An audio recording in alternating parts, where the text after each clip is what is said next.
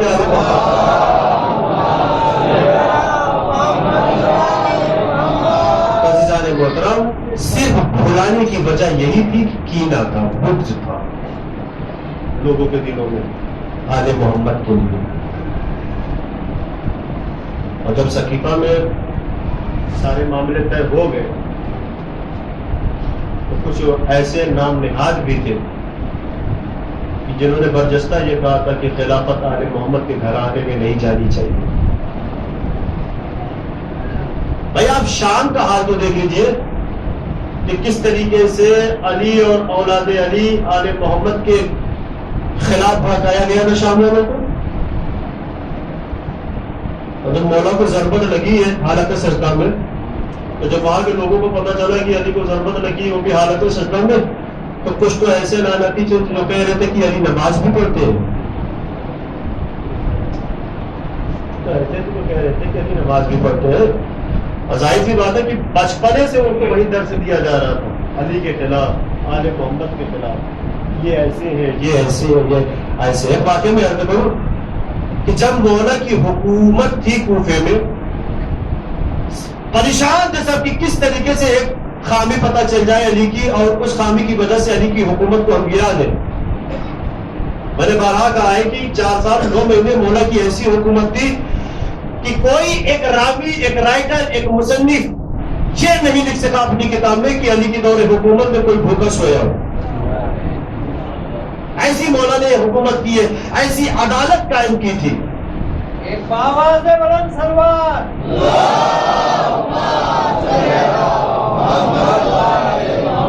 واقعی میں عرض کروں چونکہ دھیرے دھیرے میں وقت کے قریب جا رہا ہوں. عمرو عاص جو ایک بہت چالاک تھا,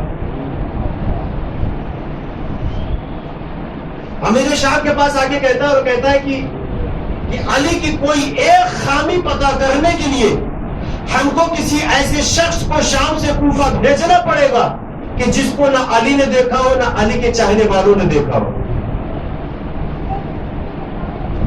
اور اس کو صدر راستے سے نہیں جانا پڑے گا کوفے میں, بلکہ پیچھے کے راستے سے جانا پڑے گا, تاکہ ایک کوئی ایسی خامی لے کے آؤ جس کی وجہ سے ہم حکومت علی کو گرا دے کوفے میں اور ہماری حکومت ہو جائے. بھائی ہر جگہ سب کی حکومت تھی, لیکن بڑے سے بڑے لوگ یہ چاہ رہے تھے کہ ہماری حکومت کوفے میں ہو جائے. نہیں سمجھے آپ؟ بھائی بڑی بڑی حکومتیں ہیں, کیندر میں بڑے بڑے کی حکومت ہے, لیکن وہ چاہ رہے ہیں کہ دلی میں ہماری حکومت ہو جائے. اب اس طریقے سے سمجھیے کہ وہ تو تھے امیر, کوئی بصرے کا تھا, کوئی مدینے کا تھا, کوئی روم کا بادشاہ بنا ہوا تھا, لیکن کسی کے انڈر میں کوفہ نہیں تھا, اور سب کوفے پر قبضہ کرنا چاہتے تھے, کوفے پر حکومت چلانا چاہتے تھے. تو تیار کیا گیا ایسے شخص کو, اور ایسا شخص تھا کہ جو ہمیشہ نیزہ لے کے دربار میں ہی کھڑا رہتا تھا, شام کے دربار میں, تاکہ اس کو بھیجا جائے, اس کو کسی نے نہیں دیکھا ہے. اور کہا اس کو گھوڑے پر بھی مت بھیجو, اونٹ پر سوار کرا کے بھیجو, فوجی لباس بھی نہیں پہنا ہو. دیکھیں کس طریقے سے اہتمام کیا جا رہا ہے کہ ایک کمزوری کو پتہ کیا جائے. ایک سلوات پڑھے حضرت علی محمد.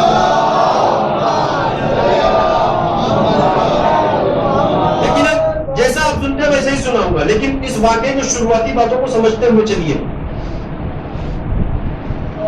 بھیجا اس کو, شام سے نکلا, جب کوفے کے قریب آیا تو صدر دروازے کو تو کیا دیکھتا ہے کہ یا تو ایسے ایسے سردار کھڑے ہیں, ایسے ایسے سردار کھڑے ہیں کہ یقیناً یہ تو دور سے ہی پہچان لیں گے کہ کون علی کا دوست ہے, کون علی کا دشمن ہے.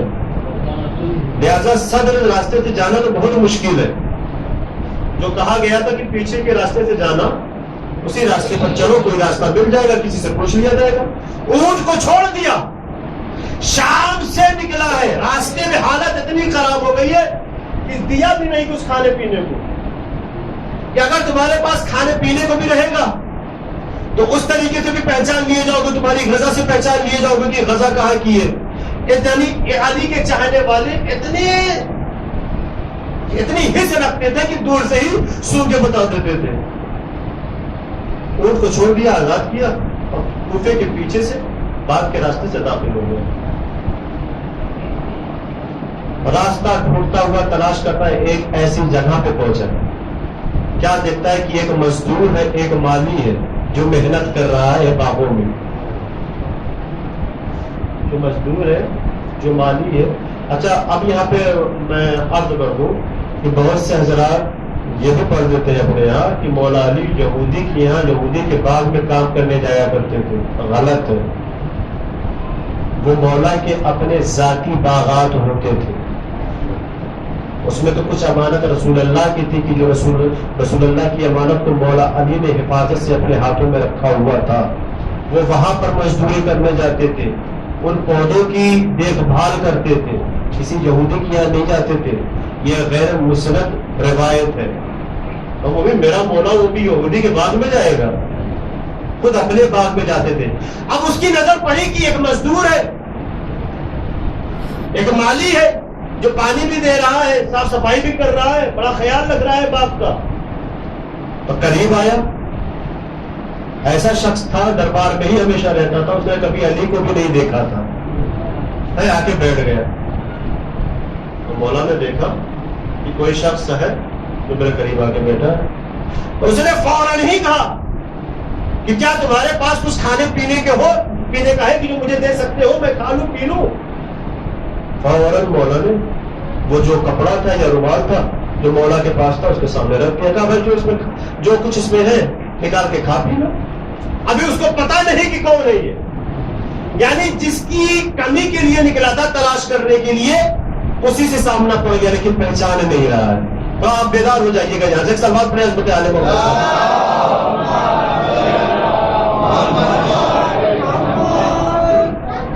قریب آیا، رومال کو کھولا، کپڑے کو کھولا تو کیا دیکھا کہ روٹیاں اس میں رکھی ہوئی تھی، سوکھی روٹیاں رکھی ہوئی تھی۔ لیا ہاتھ میں، بڑی کوشش کیا لیکن روٹی نہیں ٹوٹ رہی ہے۔ پہنچے کہ نہیں پہنچے؟ آپ کی فکر پہنچی کہ نہیں پہنچی؟ علی کس کی روٹی کھاتے تھے؟ جو کی روٹی کھاتے تھے نا، تو وہ علی ہی کے بس کی بات تھی۔ جو کی روٹی تھی، بڑی کوشش کی نہیں ٹوٹ رہی ہے، بڑی کوشش کی گھٹنے پر رکھ کے توڑنے کی نہیں ٹوٹ رہی ہے، جو کی روٹی ہے۔ باندھ کے واپس رکھ دیا۔ مولا نے پوچھا کیا ہوا؟ اس نے کہا نہیں، یہ آپ ہی کے بس کی بات ہے، یہ آپ ہی کا جگر ہے، نہ جانے آپ کیسے کھاتے ہیں، ابھی بھی نہیں پہچانا ہے۔ تو مولا نے کہا یقیناً تو بہت بھوکا لگ رہا ہے، تو بہت پیاسا لگ رہا ہے، ٹھیک ہے یہاں سے نکلو۔ اب دیکھیے مولا نے اس کو راستہ بتایا۔ مولا کو پتا ہے کہ کس لیے آیا ہے، لیکن راستہ بتا رہے، کریم ابن کریم ہے نا، راستہ بتا رہے، کہا یہاں سے نکلو اور کوفے میں جاؤ اور جا کے پوچھو کہ حسن ابن علی کا گھر کہاں ہے۔ جب حسن ابن علی کا گھر پتا چل جائے تو وہاں پہ جانا تو دیکھنا کہ ایک دسترخوان لگا ہوا ہے، نہ جانے کیسے کیسے لوگ بیٹھے ہوئے ہیں، کھا رہے ہیں، اپنی بھوک کو بھی مٹا رہے ہیں، اپنی پیاس کو بھی مٹا رہے ہیں، بیٹھ جانا، کھا پی لینا۔ فوراً نکلا وہاں سے اور آیا اور پتا کیا کہ حسن ابن علی کا گھر کہاں ہے، آگے بیٹھ گیا اور بیٹھ کے کھانے بھی لگا۔ میں یہاں پہ رکوں گا۔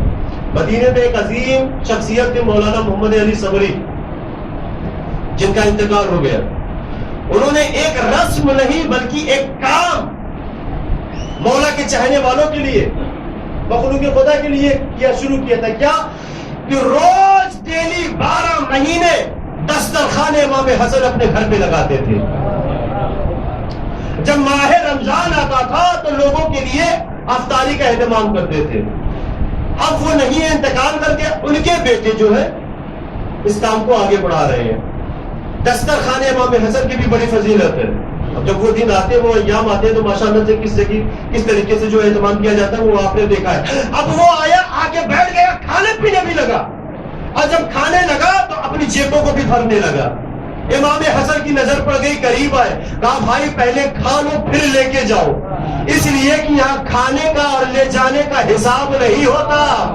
اب تھوڑا سا بیدار ہوئیے، لے جانے کا اور کھانے کا حساب نہیں ہوتا، پہلے کھاؤ پھر لے کر جاؤ۔ تو اس نے کہا نہیں، میں اپنے لیے لے کر نہیں جا رہا ہوں۔ کہا پھر کس کے لیے لے کر جا رہے ہو؟ کہا وہ ایک باغ میں ایک مزدور ہے، ایک مالی ہے، جو بڑی کوشش کر رہا ہے, بڑی محنت کر رہا ہے. میں دیکھ کے آیا ہوں کہ اس کے پاس جو کی سوکھی روٹیاں ہیں, وہ نہ جانے کیسے روٹیاں کھاتا ہوگا. امام حسن علیہ السلام سمجھ گئے کہ یہ کس کی بات کر رہا ہے, یہ میرے بابا کی بات کر رہا ہے. اب سنیے یہاں سے شاعر بھی کیا خوب شعر کرتا, بیداری کے ساتھ سنیے گا. امام حسن علیہ السلام کہتے ہیں اسے کہ سنو, چلتا ہے تو عالم تو چلاتا ہے وہ مالی. ایسے نہیں, تو آپ جاگیے, بیدار ہوئیے. چلتا ہے تو عالم تو چلاتا ہے وہ مالی, بھوکا ہے مگر بھوک مٹاتا ہے وہ مالی. اور بیدار ہوئیے. چلتا ہے وہ عالم, چلتا ہے تو عالم تو چلاتا ہے وہ مالی, بھوکا ہے مگر بھوک مٹاتا ہے وہ مالی, کھاتا نہیں دنیا کو کھلاتا ہے وہ مالی, دیتا ہے تو لگتا ہے کہ داتا ہے وہ مالی. اب سنیے گا, دیتا ہے کہ لگتا ہے کہ داتا ہے وہ مالی. اور احسان کی عادت اسی پیکر سے چلی ہے, احسان کی عادت اسی پیکر سے چلی ہے. یہ رزق ہے اس کا, میں حسن ہوں وہ علی.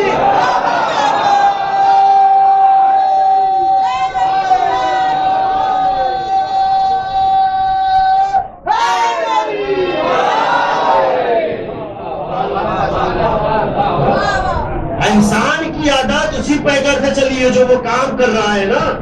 ہاں, حل جزاؤ الاحسان الا الاحسان, احسان کی عادت اسی پیکر سے چلی ہے. ارے یہ رزق ہے اس کا, میں حسن ہوں وہ علی ہے. اب جیسے ہی پتا چلا کہ علی جس کے بارے میں مجھے بھیجا گیا ہے کہ پتا کر کے آؤ, کوفے میں علی کی یہ اہمیت, یہ عزت, اور ہم کو کیا بتایا گیا کہ علی کیا ہے, فوراً اٹھا بھاگا وہاں سے.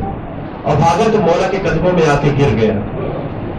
اور گرنے کے بعد کہا کہ مولا گستاخی معاف ہو, بڑی دیر ہوئی, نہ جانے شام میں آپ کے خلاف کیا کیا بھٹکایا گیا لوگوں کو. ایک جملہ کہا مولا نے, معافی مانگنا ہو تو اس سے مانگو, وہ معاف کرے گا, وہ غفور الرحیم ہے. جب معافی تلافی ہو گئی نا تو مولا کو دیکھ رہا تھا. مولا نے ایک سوال کیا, دیکھو زبردستی نہیں, اب بتاؤ ارادہ کیا ہے تمہارا, واپس جاؤ گے یا رکو گے؟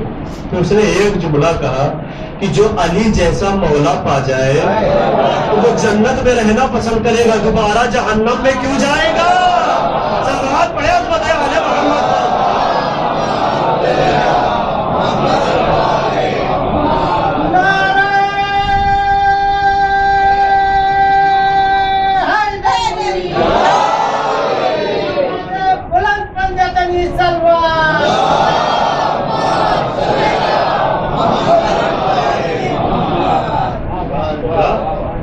آپ جیسا مولا مل جائے, اس کا مقدر سمجھ جائے, تو پھر میں اپنے مقدر کو خراب کیوں کروں؟ مجھے وہاں پہ جانا ہی نہیں ہے, مجھے تو آپ کے ساتھ رہنا ہے. اور روایت میں لکھا ہوا ہے کہ جب جنگ صفین ہوئی تو مولا کے ساتھ تھا وہ جو آیا تھا, دشمن بڑھ کر آیا تھا ایک خامی کو پتا کرنے کے لیے. اس کے معیار میں اتنی چینجنگ ہوئی, اس کے کردار میں اتنی چینجنگ ہوئی علی کے نام پہ کہ وہ علی کے ساتھ رہا اور علی کے رکان پہ جنگ صفین لڑی, شہادت بھی ملی.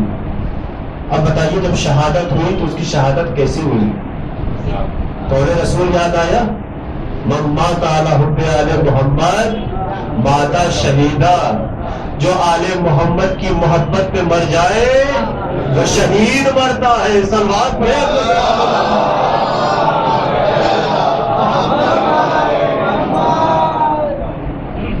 محترم, کردار ان کا دیکھیے, سیرت ان کی دیکھیے, کہ دشمن بھی ان کے کردار کو دیکھ کے اپنے کیریکٹر کو چینج کر لیا کرتے تھے, شکل دیکھ لیتے تھے, اپنے کیریکٹر کو چینج کر لیا کرتے تھے.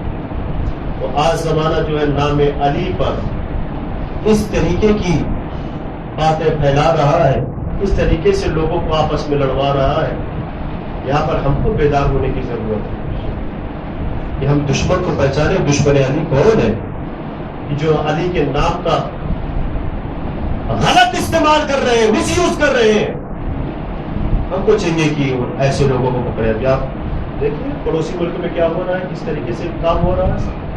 لیکن اللہ سلامت رکھے ان لوگوں کو جو اس طریقے سے سامنے کھڑے ہوئے ہیں اور علی کی محبت دکھا رہے ہیں. ہم چاہنے والے علی کے ہیں، کبھی پیچھے نہیں ہٹیں گے بھائی. نام علی کو تو کوئی کمپرومائز ہے ہی نہیں. اور اذان سے چچائے علی کے نام کو ہٹانے کے لیے کہہ رہے ہو. یہ بدعت آپ کے یہاں ہوگی، ہمارے یہاں نہیں ہوگی. ہمارے یہاں جو شروع سے چل رہا ہے وہی چلے گا اور قیامت تک وہی چلے گا.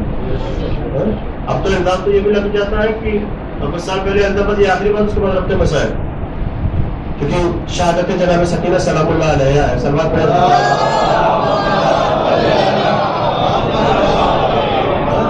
اب تو یہ بھی کہا جاتا ہے کہ ملا دیتے ہیں علی کو دوسرے سے. تو تمہارے علی کی حیثیت کیا ہے، ان کی عزت کیا، ان کا وقار کیا ہے کہ جو لعاب رسول کا علی کی آنکھ میں لگا وہی ہمارے ان کے پیر میں لگ گئے. پیر میں لگ گیا. کس کے پیر میں لگ گیا؟ اب آپ بہتر جانتے ہیں. اس طریقے سے کوشش کی جا رہی ہے، اس طریقے سے وقار کو کم کیا جا رہا ہے. بھائی لاکھ کوشش کرو ایسا بول کے علی افضل تھے، علی افضل ہے، علی افضل رہیں گے. ہم جہاں تک تھوک کی بات کر رہے ہو کہ جو تھوک علی کی آنکھ میں لگا وہ ان کے پیر میں لگ گیا، تو کہاں آپ کہاں علی؟ وہی تھوک کی تم بات کر رہے ہو. تو جواب دے کے آگے بڑھ جاؤ. اتنا یاد رکھنا کہ کبھی تھوک ایک جیسا نہیں ہوتا ہے. غور کریے گا، تھوڑا بیداری کے ساتھ سنیے گا. اب پان کا کھایا ہوا تھوک الگ ہوتا ہے.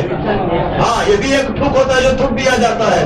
تو تھوک بھی دو طریقے کا ہوتا ہے وکیل صاحب. ایک وہ تھوک ہوتا ہے جو کھکھاڑ کے تھوک دیا جائے، نہیں غور کیا آپ نے. ایک وہ تھوک ہوتا ہے جس سے قرآن کے صفحے پلٹے جائے، اور جس سے قرآن کے صفحے پلٹے جاتے تھے رسول نے وہ تھوک علی کی آنکھ پہ لگایا. ایسے نہیں، تھوڑا اور بتا رہی ہے. علی کی آنکھ پہ لگایا جس سے قرآن کے صفحے پلٹے جاتے تھے، علی کی آنکھ پہ لگایا. اور جب کھکھاڑ کے تھوک دیا جاتا ہے وہ انگوٹھے میں لگایا. جواب پڑا پتہ آج محمد.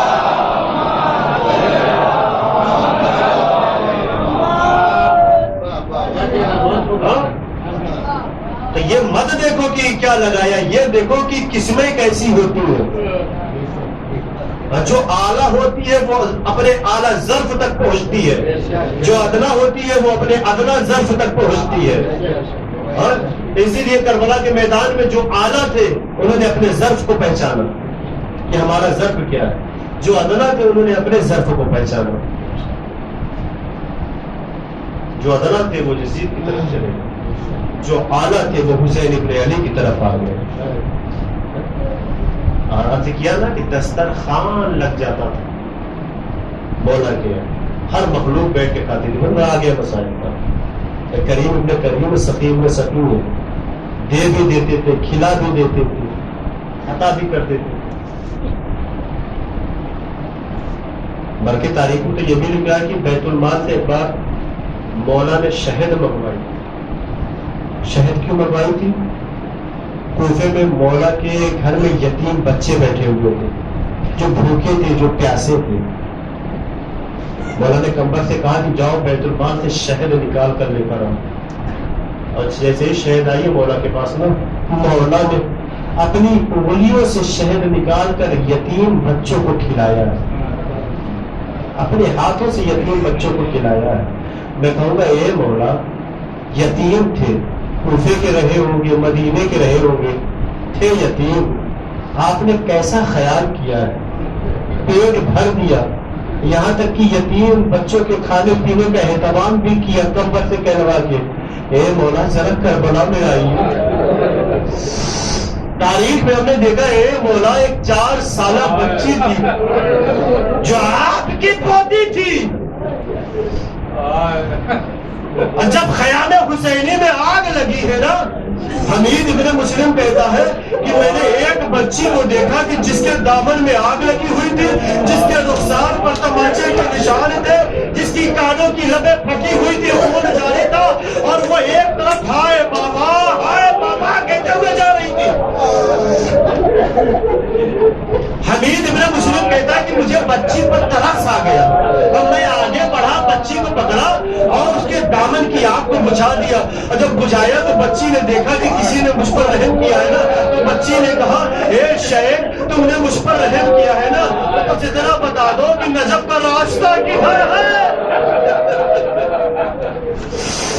حمید ابن مسلم کہتا ہے کہ نجف جا کے کیا کرو گی؟ ایک مرتبہ 4 سالہ بچی نے کہا کہ میرے دادا رہتے ہیں، ارے میں ان ظالموں کی شکایت کروں گی، اے دادا مجھے تماچے لگے، گوشوارے چھینے گئے، اجرکم اللہ۔ شہادت جناب سکینہ ہے آج کی تاریخ، روئیے دل کھول کے روئیے اس معصومہ کو، اس مظلومہ کو جس کی عمر کم تھی، ستم زیادہ تھے۔ اجرکم اللہ۔ مولا آپ کو کوئی غم نہ دے سوائے غم سید الشہداء کے۔ شام غریبہ آ جاتی ہے، آپ نے یہ بھی سنا ہوگا کہ جب جناب زینب ام کلثوم یہ کہتی ہے کہ بابا کے سینے پر سونے والی سکینہ خیمے جلائے گئے تو بچی ایک طرف بھاگی تھی نا، رات کا وقت آ جاتا ہے، جناب زینب تلاش کے لیے نکلتی ہے، لے کے آتی ہے جناب سکینہ کو۔ ہم نے کیا سنا ہے؟ میں نے ایک روایت پڑھی ہے لیکن دل کرتا ہے کہ پڑھوں۔ ہم نے تو یہی سنا ہے نا کہ بابا کے سینے پر سکینہ توئی ہوئی تھی، لیکن دوسری روایتوں میں تو یہ بھی تو ملتا ہے کہ 1900 کے زخم چاک چاک پڑنا، تو بچی بابا کے سینے پر سوئی کیسے ہوگی؟ بہت سخت جملہ ہے مکہ کا، لیکن پڑھوں گا، بہت سخت جملہ ہے مکہ ابھی مخنف کا۔ راوی کئی تھے، ہمیں جیسے ابھی تو ابن مسلم تھا نا، ویسے ابھی مخنف بھی تھا جو کربلا میں تو ساری روایتوں کو لکھ رہا تھا۔ مکہ ابھی مخنف میں لکھا ہے کہ سینے پر تیر ہے، جس میں امام حسین پر تیر ہے تو بچی سوئی کہاں؟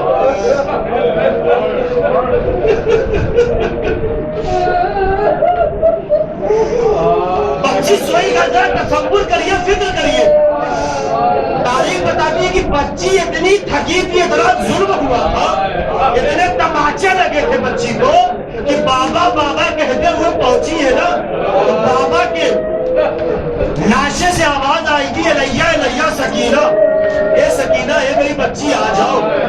تاریخ بتاتی ہے کہ بچی سو گئی، اور کیسے سوئی؟ بابا کا سینہ نہ ملا، لیکن اتنی تھکی ہوئی تھی، اتنے ظلم ہوئے تھے کہ اپنے رخسار کو تیروں پر رکھ دیا، اپنے رخسار کو تیروں پر رکھ دیا۔ آپ نے بھی تجربہ کیا ہوگا، جن کے گھر میں چھوٹے چھوٹے بچے رہتے ہیں نا، تو جب وہ بچے کو سینے سے لگا کے سوتے ہیں تو چھوٹے چھوٹے بچے جو بچیاں ہوتی ہیں نا، تو کبھی باپ کے گال پہ ہاتھ رکھتے ہیں، بابا بابا کہتے ہیں، کبھی گردن پہ ہاتھ رکھتے ہیں نا۔ 4 سالہ سکینہ ہے، 4 سال کی عمر کیا ہوتی ہے؟ جب تیر پہ اپنے رخسار کو رکھنا نا، اپنے ہاتھوں کو اس جگہ پر رکھا جہاں سے سروں پر میں جدائی ہوئی تھی، ہاتھ رکھنے کے بعد کہا اے بابا آپ کہاں تھے؟ اے بابا شبلی نے مجھے تماچے لگائے، اے بابا میرے گوشوارے چھینے گئے، اے بابا میرے جامن میں آگ لگی۔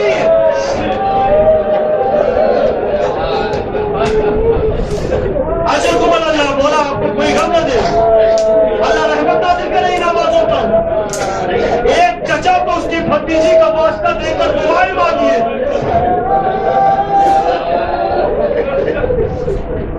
شام پہنچ گیا اسیروں کا قافلہ، دربار میں بھی پہنچ گیا، ایک ایک بیوی کا تعارف ہو رہا ہے، یہ کون ہے، یہ کون ہے، یہ کون ہے۔ جب یزید کی نظر جناب سکینہ پر پڑی تو کسی نے کہا کہ یہ وہ بچی ہے کہ جس کو حسین بہت پیار کرتے ہیں۔ جناب سکینہ کی طرف مخاطب ہوا، اور مخاطب ہونے کے بعد یزید ملعون نے کہا اے سکینہ میں نے سنا ہے کہ تمہارا بابا تم کو بہت چاہتا تھا۔ کہا میرا بابا مجھے بہت چاہتا تھا، میں اپنے بابا کو بہت چاہتی تھی۔ کہا تب تک نہیں معلوم ہے کہ تمہارا بابا تم کو چاہتا تھا، جب تک تمہارے بابا کا سر یہاں سے تمہاری آغوش میں نہ چلا جائے۔ یہ سننا تھا کہ دربار میں بیٹھے تھے، درباریوں کا مجمع تھا، ہر نسل ہر رنگ کے لوگ وہاں پہ موجود تھے۔ جناب سکینہ نے سب کی طرف دیکھا اور بابا کی طرف مخاطب ہوئی، اے بابا، آج دربار میں یزید ہماری اور آپ کی محبت کا امتحان لے رہا ہے۔ اے بابا، میری آغوش میں چلے آئیے۔ ارے جیسے ہی بچی نے فریاد کی، سر حسین دشت سے اٹھا اور بچی کی آغوش میں آ گیا۔ بچی نے بابا کے رخسار پر اپنے رخسار پر رکھ دیا اور شکایتیں کرنے لگی، اب سنیے، یہاں سے ایک روایت میں عرض کرتا ہوں، انشاءاللہ بہت ضروری ہے، اور روایت میں عرض کرتا ہوں، اس کے بعد ختم دعا۔ اسیر کر دیے گئے، قید کر دیے گئے زندان شام میں۔ پورے شام میں یہ بات پھیل گئی کہ ہائے ایسے قیدی آئے ہیں کہ جس میں چھوٹے چھوٹے بچے بھی ہیں،